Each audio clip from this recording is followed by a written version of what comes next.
I join the Chief Director in welcoming all of you to this consultative meeting. I am grateful that all of you have responded favorably to our invitation to join us to urgently address some of the current challenges on our broadcasting landscape. Ghana's democracy has been described by many across the globe as a shining example on the African continent. Key to its architecture are the freedoms that are provided for in the Constitution 1992 for persons within the Ghanaian jurisdiction.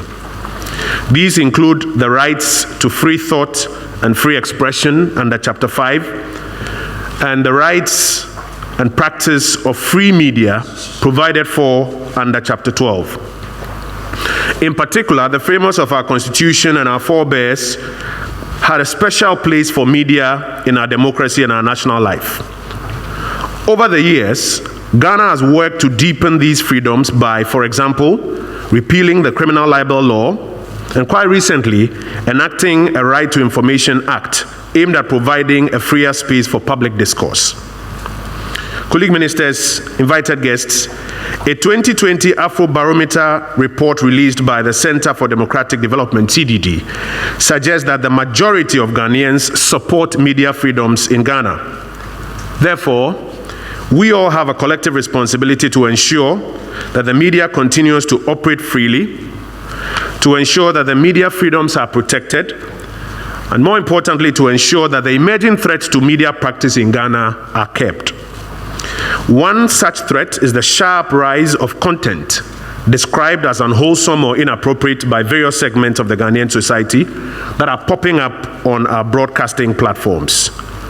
These include, but are not limited to, the constant portrayal of money doubling on our television, the regular seeming promotion of social vices and even sometimes criminal activity, including ritual murders, pornography, and advertising of unapproved products on our broadcasting platforms.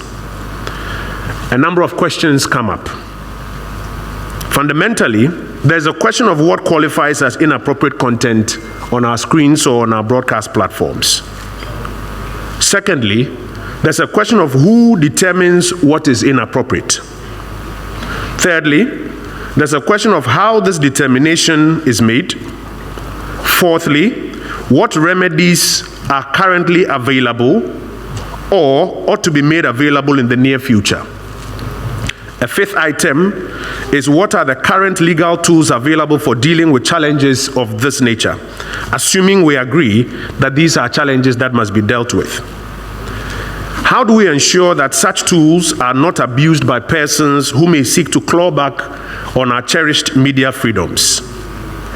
How do we get regulators to use the current legal framework and to protect the public and even the media itself from inappropriate or supposedly inappropriate content? If there's ever been the need to take up this challenge, the time is now. The last time the National Media Commission attempted to enact a legislative instrument to address these emerging challenges, the LI was shot down as unconstitutional by the Supreme Court, and perhaps rightly so.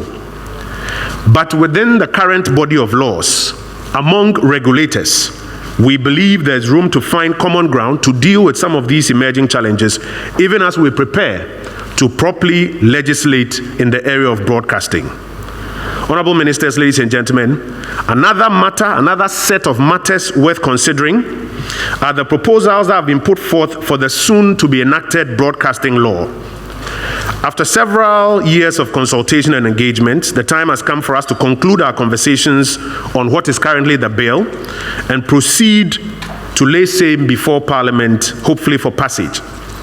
However, some emerging issues such as the following are coming up and should engage our attention in these final parts of our consultation. How do we deal with the increasing threat of disinformation in our broadcasting space? Should the broadcasting law seek to deal with it, or some other legislation be crafted for it? What is the definition of broadcasting? Should it be limited just to radio, television, or now, because of technology, should it be extended to include internet-based or IP-based broadcasting? And should the same standards apply? The current draft of the broadcasting bill deals with what we call community broadcasting. Should this be extended to include what we traditionally call local information centers in our towns and villages? And should the same standards apply there? Should internet-based broadcasters and publishers be registered, just like how publishers of newspapers and other print publications are required to be registered by the National Media Commission? And in the case of online broadcasters, should the NCA be given powers to compel internet service providers to disallow specific URLs for breaches?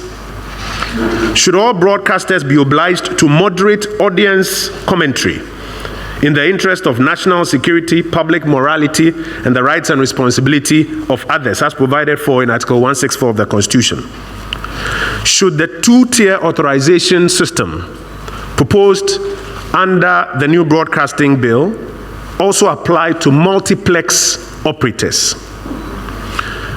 Honorable Ministers, distinguished guests, it is for these reasons that we have invited you here today to join us in our final set of deliberations as we prepare to appear before Parliament when it resumes from recess. It's for these reasons that we have invited you to join us as we find common page on which regulators like the NMC and the NCA, the National Security Secretariat, the Bank of Ghana, which is in charge of our currency, and others can collaborate and deal with some of the emerging challenges that are being piped through broadcast platforms. I urge you all to make these discussions open and frank so that we can achieve the best results for our country. And I thank you for joining us.